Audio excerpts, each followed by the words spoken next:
Mesdames et messieurs, bonsoir et bienvenue dans Tam Tam Info. À la une de l'actualité ce soir, une tentative de déstabilisation des institutions déjouée, des généraux et un ressortissant français impliqués dans une conspiration. Le président de la transition soutient le concours national Neka Sikida Onka Fasoko dédié à l'embellissement urbain. L'ancien premier ministre Choguel Kokala Maïga voit sa garde à vue prolongée sur fond d'enquête du bureau du vérificateur général. Le Mali rend hommage à Tcheblin Dramé, figure emblématique de la diplomatie et de la vie politique. Le gouvernement de la transition a annoncé via un communiqué le 14 août avoir mis hors d'état de nuire une tentative de déstabilisation des institutions. Cette machination qualifiée de conspiration aurait mobilisé un groupuscule d'éléments marginaux, des forces armées et de sécurité, ainsi que des acteurs de la société civile. Parmi les arrestations figure un ressortissant français, Yana Vézilier, soupçonné d'agir pour le compte des renseignements français.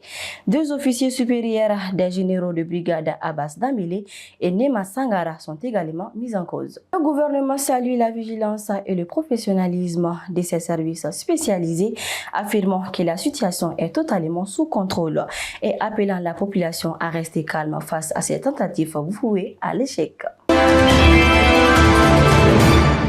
Le président de la transition, le général d'armée Assimi Goïta, a apporté un soutien matériel notable au concours national Neka Sikida Onka Fasoko. Il a ainsi fait don de 1000 tonnes de ciment, 30 000 moules de dalles, 10 bétonniers et une quantité importante de sable. Ces gestes accompagnent les jeunes et associations engagées dans ce concours d'embellissement urbain lancé le 1er août et se poursuivant jusqu'au 31 août. L'objectif améliorer durablement notre cadre de vie à travers des actions concrètes comme le dallage, la peinture, la plantation d'arbres et l'aménagement paysager. Convoqué au pôle national économique et financier depuis mardi, Choguel Kokala Maïga voit sa garde à vue prolongée. Le bureau du vérificateur général révèle des irrégularités significatives. Plus de 20 milliards de francs CFA détournés à l'AGFO entre 2020 et 2023 et plus de 2 milliards de francs CFA à la primature entre 2021 et 2024, dont 1,7 en dépenses inexpliquées. Le BVG affirme avoir respecté les procédures contradictoires et s'être appuyé sur des preuves solides conformes aux normes internationales.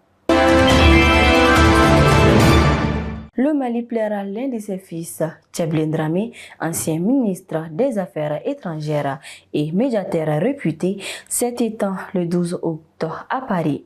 Ces obsèques célébrées ce 15 août ont vu la présence de trois grandes figures nationales, Alpha Oumar Konaré, Djankounda Traoré et Ousmane Issoufi Maïga, un hommage vibrant à l'engagement d'un homme qui a marqué notre diplomatie et notre vie publique. C'est la fin de ce journal. Merci de votre fidélité sur Tam Tam TV. Avant de nous quitter, un mot de la météo pour la semaine prochaine. Le temps restera humide sur une grande partie du pays avec des orages fréquents à Bamako et à Sikasso, souvent le matin et en début d'après-midi. Mopti connaîtra une alternance de belles éclaircies et de passages pluvieux, tandis qu'à Gao, le soleil dominera malgré quelques averses isolées. Les températures oscilleront globalement entre 28 et 33 degrés, sauf dans le nord où elles pourront grimper au-delà des 36 degrés. Et pour conclure, souvenons-nous de cette parole de Nelson Mandela. C'est en faisant scintiller notre propre lumière que nous donnons aux autres la permission d'en faire autant. L'actualité, elle continue sur l'ensemble de nos plateformes. Je vous souhaite une excellente soirée et un très bon week-end.